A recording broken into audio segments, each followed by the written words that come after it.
We got a cover for the generator. They make it in all different sizes. I'm putting the link down below.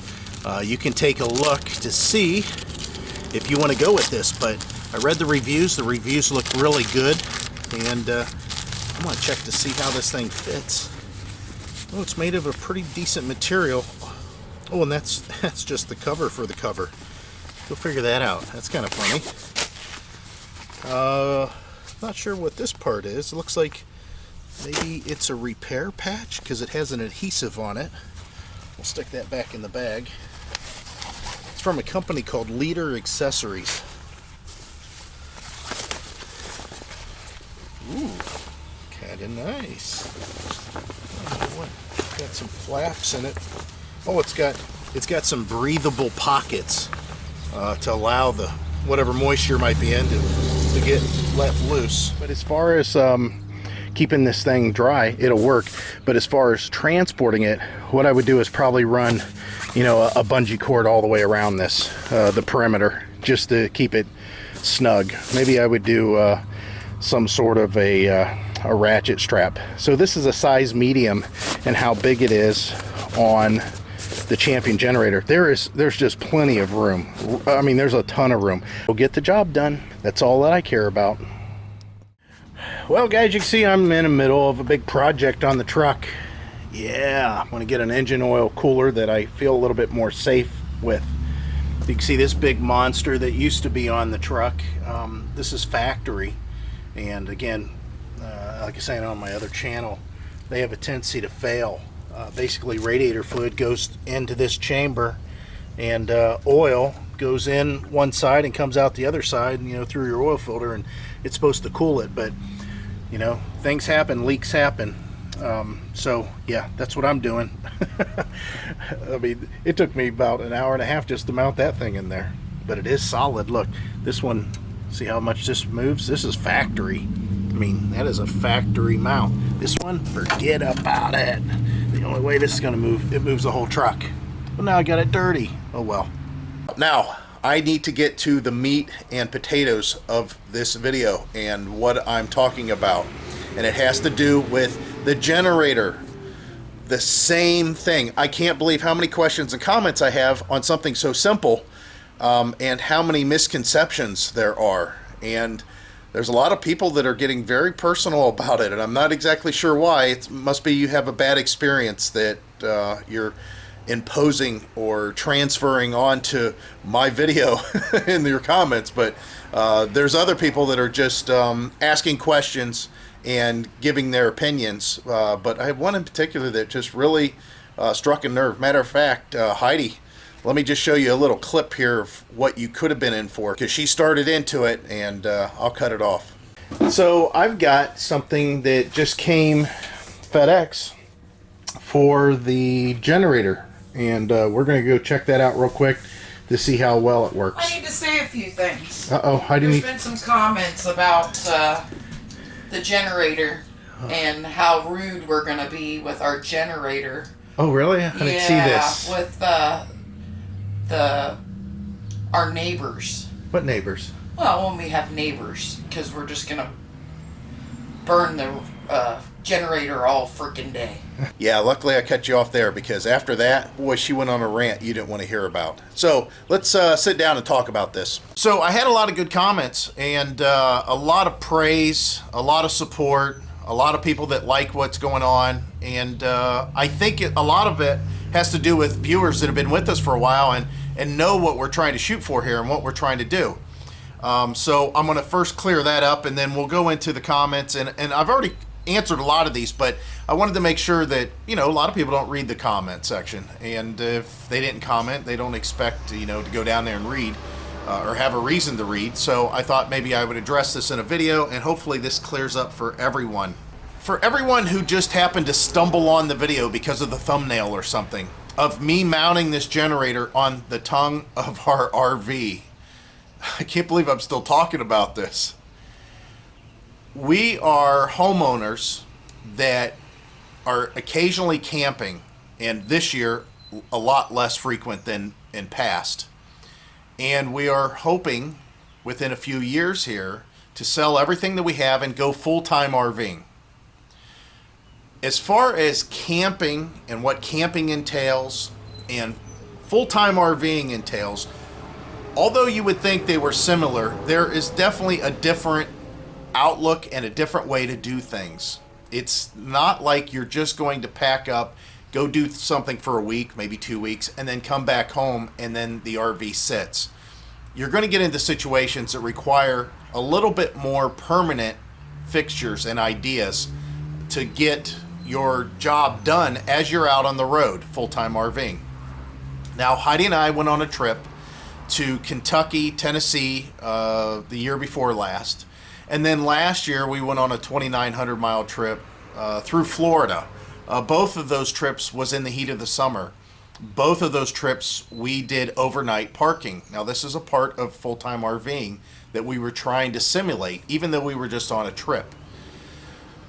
As far as overnight parking's concerned, the whole reason that we're putting the generator on the tongue of the trailer is because I want to be able to pull into Walmart, into a truck stop, whatever the case may be, and basically just flip on the generator with very little steps involved and run it, have the generator protected and safely secured to where it can't be stolen, so I can turn on the air, charge our laptops, charge our phones, and maybe run the microwave, turn the air off, of course, run the microwave, maybe cook a little TV dinner thing, whatever.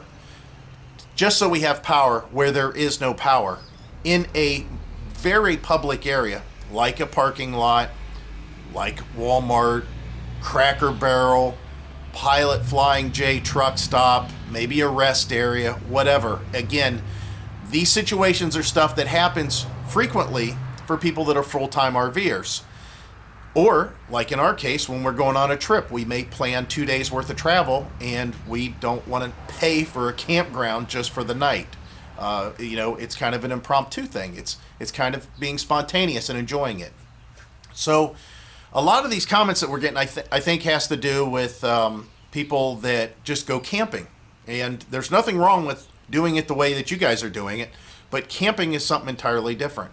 So let me go ahead and address the first few comments here. I've got them screen captured, so I'll look down occasionally to make sure I get it right. And the first comment says, why not modify a Stromberg Carlson trailer tray? I looked into the trailer trays. The problem with the trailer tray is that front support goes in between the tanks and the jack, and there's no way to lower it any more than what the height of the jack or the tanks are. So I couldn't modify it. I couldn't make it any lower. I mean, I could throw away all the supports and then mount it, but I would be in the same situation where it's being welded to the tongue of the trailer. The rear supports I might be able to work and get to use somehow, but there was no sense in it. I mean, once that front support not wanting to be the height that it is, and if you guys aren't familiar with the trailer tray, it's the one that sits up above the jack and the propane tanks, and your generator sits on top of it. I didn't want that kind of height. I don't think that you should ever increase your center of gravity.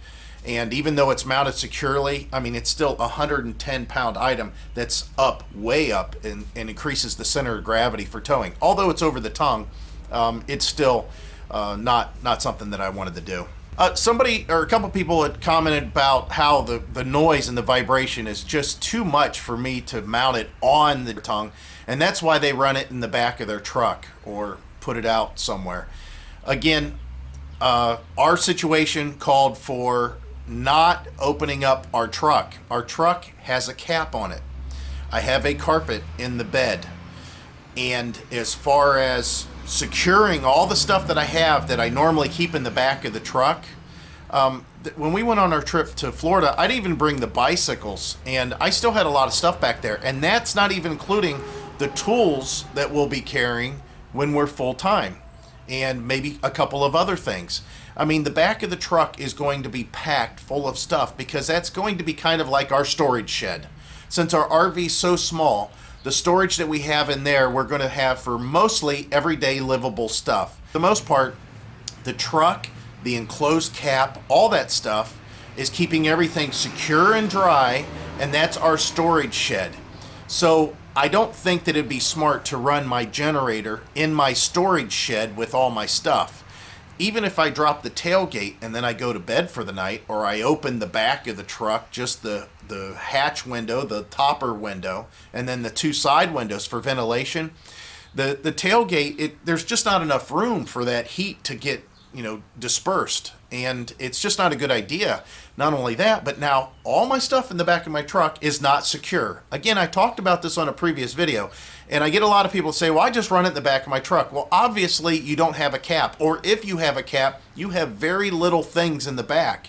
And even if you have very little things in the back and a cap, you don't have a bed rug in there either, which I love the bed rug. It does so well to keep everything quiet and from being damaged in the back of the truck, including the bed of the truck itself. So that doesn't work for us in many, many different facets. There's just no universe that running a generator in the back of the truck would work unless somehow I fully ventilated the exhaust, not only from the engine, but from the exhaust that's coming off of the engine cooling fins. So it would require me to make ductwork and stuff that somehow got out of my truck. That's not going to happen. It's just not going to happen. So that doesn't work. That's why it's mounted on the tongue. So now the noise and the vibration. Listen, I took my generator and I tried to mount it on the back on the factory bumper once I did reinforcements. And I did a video on this in the past. And the vibrations back there near the bedroom, I could feel them. It wasn't horrible, but I could feel them. I could tell it was back there. Even with the air running, I mean, you heard the generator because it was right outside the window, and it wasn't very far from where our heads would be when we slept at night. That vibration, that was a little bit. I mean, I didn't really care for that. On the tongue, though, since now the point in which the vibrations are coming through the trailer, they're being dispersed through those four legs that are welded to the tongue. And for whatever reason, the way that it's sitting on the tongue, the vibrations are cut down much more than I expected. I expected to have to put some sort of anti-fatigue mat that people stand on at workplaces to help with vibration. I don't even need to do that. I may put a piece of marine plywood to help a little bit even more. But even with the generator just sitting on the metal the way that it is, the generator's made with rubber feet and rubber wheels for that reason, to help with vibration. It really doesn't vibrate any more than maybe what you would think the water pump or the air conditioner when it's running is doing. I'm going to try to do a video on that in the future when everything's mounted so you guys can see that. I don't know how to do it. I mean, first thing that comes to mind is maybe a glass of water with a camera on it and then show the different vibrations. I don't know. I just haven't been able to figure out a way to do it yet, but we'll find a way. As far as the noise, I'm going to talk about that a little bit further in the video, but this thing's not that noisy. I had a couple of comments about the safety of running the generator so close to the propane tanks. You got to remember, first of all, propane tanks, they're pretty brutal pieces of equipment. They are designed not to explode. They're designed to have safety valves on them and stuff in case they overheat. That's why you can get away with running without any kind of a cover over your propane tank. Somebody asked that also. Could you run without a cover? Yeah, you can. I just want to keep everything protected as much as possible. Propane tanks are used on almost every barbecue grill in America. I mean, there's some people like ourselves that run charcoal, but there are a lot of propane-fed grills being used at houses that the propane tank sits about that far away from an open flame, and they see heat. And some of them, the hot greases and lava stone and stuff may fall out of the grill down onto the tank. Those tanks are made to handle some stuff. Now, as far as them puncturing, it's not really going to happen from anything that I see driving down the road. If I ran over a bumper that fell off, or a tire iron or something like that that's in the middle of the road, it could kick up and puncture the tanks. But somebody talked about, as far as the generator, like an engine failure or something. Being a small engine mechanic in the shop, we've blown up engines on purpose before. And even on small push mowers, usually when an engine blows up, it just comes apart. It comes apart at a fast rate, but it comes apart nonetheless. Little pieces have come off and gone in different directions. Maybe out of 20 motors, I would think that maybe 2 times a piece may actually go 5 foot away. But this is on an open engine, and most of the time, 90% of the time, I'd have to say, that like on a small push mower, when the connecting rod, if it goes through, usually it just cracks the block when it breaks, but if the connecting rod slaps the side of the block and cracks it, and a piece comes off, I mean, they're just real paper thin little pieces of cast aluminum. They usually just fall onto the deck of the mower. I mean, that's all the further they go. And of course, oil goes everywhere. The fact that this engine is enclosed with a padded case that has all kinds of stuff inside for dampening, for sound, I seriously doubt the engine would explode to the rate in which it would actually throw something out. And just in case all that happened, then it would have to puncture a tank. I think Mythbusters did an episode years back, of course, when they were still on the air. I think they were shooting propane tanks with a gun. You may want to try to look that up somehow or Google it. You'd be amazed how much those tanks take before they actually, get destroyed. And even then, they usually just leak out whatever they have in there. As far as the heat from the generator, it all comes from one side, and it's not pointed at the tanks at all. Even if the wind was blowing in the exact opposite direction, it wouldn't heat up those tanks to any temperature at all. I noticed that when we did the test of the generator on the front for the first time, and I ran it without that exhaust pipe, even with the exhaust just kind of glancing the front of the RV measuring with my laser temperature, I think the highest temperature I got was 160. Your hot water tank's probably hotter than that. And on top of that, the rest of the RV was like at 99 degrees because the sun had been beating on it all day long. So it's, what are you talking, 70 degrees hotter than what it would normally see in the sun? That's not going to do anything to the RV or the tanks. Even if I put a tank right in front of the exhaust, for whatever reason, if I made a mount and I put it right in front of the exhaust, all it would do is heat the tank up to the point where the safety valve would blow. And then all the propane would come out, and then at that point the generator would quit running. So there's really no reason for it. So I don't see any safety issues at all. Trust me, if I thought it was unsafe, I would have not done that. The other thing was mentioned on one of the comments, as far as that's concerned in the mounting, well, 2 things actually. They said something about maybe a code violation of that. It's no different than if you was running your propane powered generator in the back of your truck with the propane tank and the generator there. I don't even know who would enforce the code. There is no code, but the propane tank's mounted on the tongue. That's all there is to it. And the generator's mounted on the tongue, and there's plenty of air circulating, so there's no contamination of any kind. I don't know where the code would come into play, but yeah, there are no code violations. There are no issues that I could even dream up of. If you guys know of a specific code that specifically says that this specific generator cannot be run but so many feet away from propane tanks, please put them in the comments. I've never seen anything like that. Never even heard anything like that. And then tell me who's enforcing those, because I'd like to know. I think it'd be worse running a generator in the back of your truck with a gasoline can that's also in the back of the truck. I mean, the fumes from the gasoline can, those can get out if it's a vented gas can.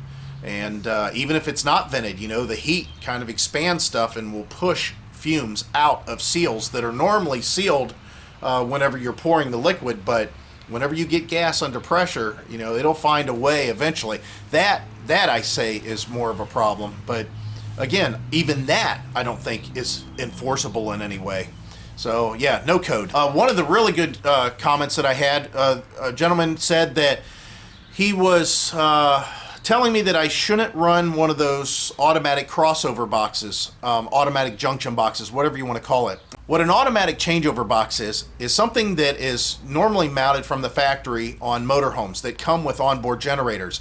And what it does is it decides what power to use. Either the power cord that you have plugged in at shore power or at the campground on the pedestal, or if you have your generator running, it uses that power. It doesn't use both. Usually if you have the generator running, the generator overrides whatever you have plugged in at the shore power. You'd think it'd be the opposite way around, but usually the generator, overrides that. They even have it to where you can get some really complicated ones to where if you're plugged into shore power and power goes out at the campground, your generator will kick on automatically. Nothing like, I don't have anything that crazy or that complex, but I do have one coming that I've got to install that chooses between the two. So if the generator's running, the generator is going to be recognized, and it's not going to allow power coming from that cord that normally you would plug in at the campground, nor will it allow power to go through the cord. So if, in case I go back and I grab the cord, it's not going to shock me. That's what I'm concerned with more than anything else, is that I'm not energizing a cord. However, I had a comment that the guy says what you should do is just run a cord from your generator all the way back and put a plug, make a plug box that you start your generator and then you take your cord from your RV and plug into it, which is a great idea, because then if you're not going to use your generator, you just take that cord and you go plug it in where you normally would at the campground. The thing I don't like about that, and what I'm trying to get away from, is that whenever you're running your generator, again, let's say we're running on propane and we're running in a decent altitude, we're going to have loss of efficiency from this generator. And even though we may not be running our air conditioner in a higher altitude, we may want to run our refrigerator on electric to save on propane. And we may want to run our, our microwave at the same time. So if I have this generator running on propane at altitude, the last thing I want to do is increase the amount of cord that the generator has to push its electricity through. And that's basically what you're doing. If you do it in the way that you're saying, and you plug into the RV, run a cord back, and then you have a plug that your RV cord will plug into, you're basically just running an extension cord. Well, I'm trying to do it where I don't have to run an extension cord. I mean, that's an extra 24 foot, 25 foot of cord that I don't want to run. I've noticed that the generator, when I was doing my testing, when I initially got the generator put out just a little bit less electricity, just with a 25-foot extension cord used in conjunction with the factory cord that's the RV is equipped with. Unfortunately, the best thing that I could have done was try to find a way to mount it on the back of the RV without adding a bunch of weight, and just plug in the RV, right, with the cord that comes from the RV. But again, I unfortunately can't do that, so I've got to do it my way. I got to do it this way. Other than that, if I have a problem with that automatic changeover, which, knock on wood, I'm going to shake the camera here, I know that those automatic changeover boxes do have a tendency to fail. I might do that. I might just bite the bullet and do that, and run the cord and make a plug and just plug in the RV whenever we get somewhere. Again, I don't know how that's going to really work out, but we'll find out. We'll find out how that works. So the other thing about the propane tanks on the front, going back, somebody said, "Oh, you've moved them forward, and now you've cut down your ability to jackknife the trailer, basically, more, when you're backing that." I've never really come close, and honestly, it's added so little. I mean, I've only moved those propane tanks forward roughly 5 inches, I think, at the most. And as far as them sticking out, they don't stick out that much further. I think that if I had my weight distribution saddle from the lock position, if it was like this, I think I would probably hit that before I would hit the tanks. But that's some tight cornering. I mean, that's really, really tight cornering for that to happen. I actually had a couple people mention that. Shrags, that was one of them. "Hey, how you guys doing? How you like Northeast Ohio treating us cold? Ugh, I want that warm back again." But yeah, that's not an issue. It's really not an issue. Now, I had somebody ask about the whole trailer tongue and the weight again. I have a weight scale. Whenever all this stuff is said and done, and I've got everything mounted in the RV the way that I wanted, or that I want, I will measure my tongue weight, and I can show you the increase that I got from this. They did mention, which they're absolutely right, but I don't think that they listened to what I really said, or maybe I said it incorrectly. I'm moving the batteries inside the RV. yes, they are going to be most likely mounted forward of the forward axle, meaning that they will add to the tongue weight. However, if you go from the ball mount, which I did in this previous video, if you measure tongue weight at the ball mount and then you measure it at the tongue jack, the difference percentage-wise in that much distance between those two mounts, there's a difference there. So I'm talking about something that I'm taking from 36 inches away from my tongue weight, and I'm moving it yet another 3 foot away from my tongue weight. So you can imagine if that distance is measurable in a percentage, that going from here another 3 foot back further, closer to those axles, going to reduce it even more. So I'm still reducing tongue weight by moving those batteries. As far as how much, we'll have to see. Again, I'll measure it all out. Somebody said, again, something about mounting it on the back versus the front, and why wouldn't I want to mount it on the back? The noise that was generated that I could hear inside the RV was just a little bit uncomfortable. And it wasn't so much the noise. It's not that the generator makes noise. It's just the vibration that was being transferred. Not only that, but I didn't feel safe mounting it on that rack. The only way I could have done it to feel safe is if we cut the bumper off, we extended the bumper out a few more inches, maybe another 10 inches or so, and then remounted the bumper, a good new bumper, and then made some sort of a platform for the generator to mount and a place for the propane tank. So now you can get an idea that that extra metal that would be used to extend the bumper and to reinforce the two main supports that come through the RV, and then making some sort of a platform, then making some sort of a box or a cover, then putting the 110-pound generator on there, then putting a propane tank on there. All that extra weight would have taken enough tongue weight off of the front to make it unsafe. If you have a choice of running too little tongue weight or maybe a little bit too much tongue weight, always opt for the too much tongue weight. If anything, it's just going to stabilize the load more. The worst part about adding tongue weight, as I mentioned before, is the increased load on the vehicle that's towing it. My truck can handle it. There is some reduced braking that's involved from the trailer because a lot of that weight is being put forward. But we're not talking thousands of pounds here. We're talking maybe a couple of 100 pounds more at the most, and I seriously doubt I'm going to be that much higher. It just doesn't calculate out that. Again, we're going to figure all this out when the RV is completely loaded the way that it's supposed to be, or really close to the way it's supposed to be. We'll figure it out at that point. And the nice thing about it is, if I find out that my tongue weight might be hovering around the 20% range and I wanted to get it back down to closer to 15%, that's just reorganizing inside the RV. Maybe we keep our fresh water, because we always have a 5-gallon drinking jug with a hand pump. Maybe we'll keep that back in the bedroom. That's going to reduce it. Maybe we'll keep some of our heavier camping items underneath the bed. That's going to reduce it. We're going to get a different mattress. We know the new mattress that we're getting is definitely considerably heavier than the box spring or the spring type that we have in there now. So that's something that we'll look into whenever we come to that point. But as far as the tongue weight being too heavy, no, it's not going to be too heavy. Trust me, I'm not going to overload it. It's not going to be too much. But it's a good concern. You should be concerned about your trailer and your tongue weight. That is so critical. Again, if you guys haven't seen that video, go back and check it out. It's where I talk about the tongue scale and measuring tongue weight and how important it is. And I got in different parts of the RV with my big body, and I showed you the difference in all those weights. All right, so final comment. Now, I found that we have a tendency to gravitate towards negative comments because we want to explain ourselves.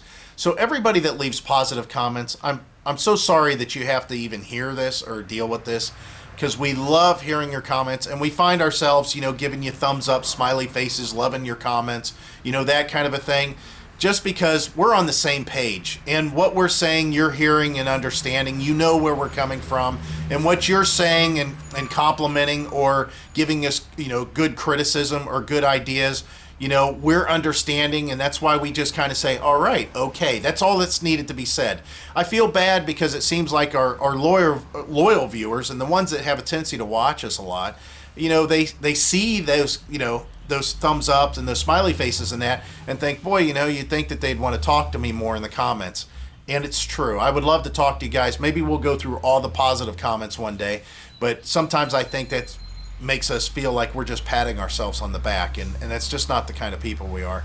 But I had one comment in particular that basically they definitely do not get an idea or don't have a clue on what we're trying to do. Again, remember, this is for full-time RVing and us preparing for it, not camping.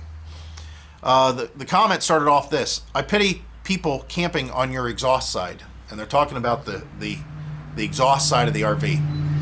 I've never camped ever in a campground that you would run your generator. We've never been in a primitive campground that we run our generator. I don't even know why you'd go to a campground that would require you to run your generator unless it was very secluded and out in the middle of nowhere and they didn't have any kind of power. Now, with that said, we're not going to run our generator if somehow, the worst case scenario, we got piled on top of each other, which I think is stupid. I don't understand why anybody would want to go camping in a secluded area that requires you to use generators, and then you all jump on top of each other and congregate towards each other. Why don't you gravitate out? Why don't you get away from each other? You know, spread your wings, make it to where you're going to enjoy yourself. But I can see where that situation may arise. For example, I know RJ's Adventures. Hey guys, how you doing? I just saw your update video. You guys are looking great. The lifestyle's suiting you quite well. They do a Florida thing in the wildlife preserve, Florida. And I know there's other campers that are in that area, and I know they run their generators. They have solar and they run their generators. Still, I seen that they were spaced out. I don't know why I would want to run my generator and point it at somebody if I was in that situation. Let's say I got into that situation like that. Our generator comes off the tongue of the trailer. Our generator can be lifted off and wheeled wherever it needs to go, and I have 50 foot of cord that can put it out in the middle of nowhere and we can run it. It's not an issue. So I don't think that you realize that we're not the type of people that pull in and say, hey, how you doing, neighbor? Love this generator, bomb, and start it up. That's number one. Number two, they got on to saying, which they said that we would be rude. We would be rude by doing that. And then they go on to say that I have spent money on welder and I spent the money on this generator, and that I could have done like they did, which was the right thing to do, and buy a Honda 3000 that doesn't run on propane and takes up more space. I hate to tell you, but you're not getting the best of both worlds there. You're getting a generator that requires you to run on gas, unless you do a propane conversion at another $300 to the already $2,000 price that the generator cost. And you have to run an adapter for your RV to be plugged in, which those adapters are known not to be the best after a few years. You may want to check to make sure that it's not breaking down inside. Because your Honda don't have a RV TT cord, it has just a regular 30 amp cord. Those two things right there made me want to buy this Champion, on top of the fact that it's twice as much as the Champion. So now their comment was that the money that we spent on this Champion and the welder and mounting this and stuff was misused. Now, I don't know about being rude a lot, but to me, that seems awful rude. I've never told anybody that you bought the wrong thing, you have plenty of money, you're spending your money wrong. Now that's rude. That is extremely rude. And of course, this is YouTube etiquette.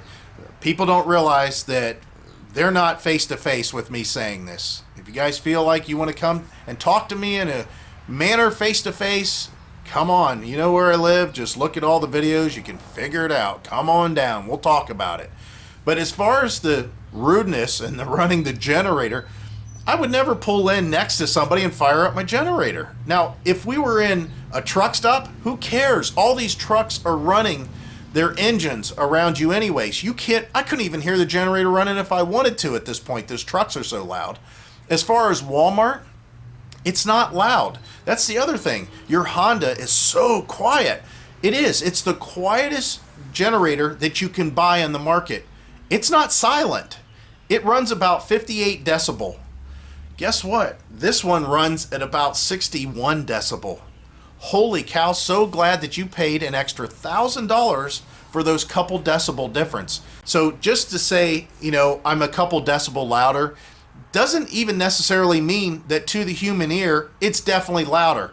However, I can tell you that hearing my generator run next to a Honda 3000, it is quieter, the Honda 3000 is, than ours. But it's not, ours isn't annoying. We're not an open frame contractor style generator. I think, based on their further comments, that they've had a situation where they were actually annoyed or really upset at somebody that came into their little camping area, because apparently they do primitive camping and they're in an area with a bunch of tents. And they said something about generator Geronimos or something like that, coming in and just firing up their generators and letting them run. Well, it's not the situation that we would have. Here's my question. I've told you all the reasons why we have our generator mounted and what we plan on doing with it. You tell me how you're going to take your Honda 3000 and pull into Walmart, or better yet, the Pilot Flying J in South Carolina that I was talking about, and how you're going to run your rooftop air for the night, because it's 102 inside your RV, because it's 97 outside and the RV didn't drop in temperature. You tell me how you're going to take your Honda and run it with a truck with a cap on it that's filled with your items. You tell me what your solution is. If it's better than mine, I'll admit it. I will admit it. But there is no better solution. There's not a better solution, not for our situation. Again, we have a truck with an enclosed cap that has a liner inside that can be damaged by heat, with all of our stuff in it that we don't want stole or damaged by heat or burned up somehow, that we want to keep secure throughout the night as we stay overnight at a Walmart, for example.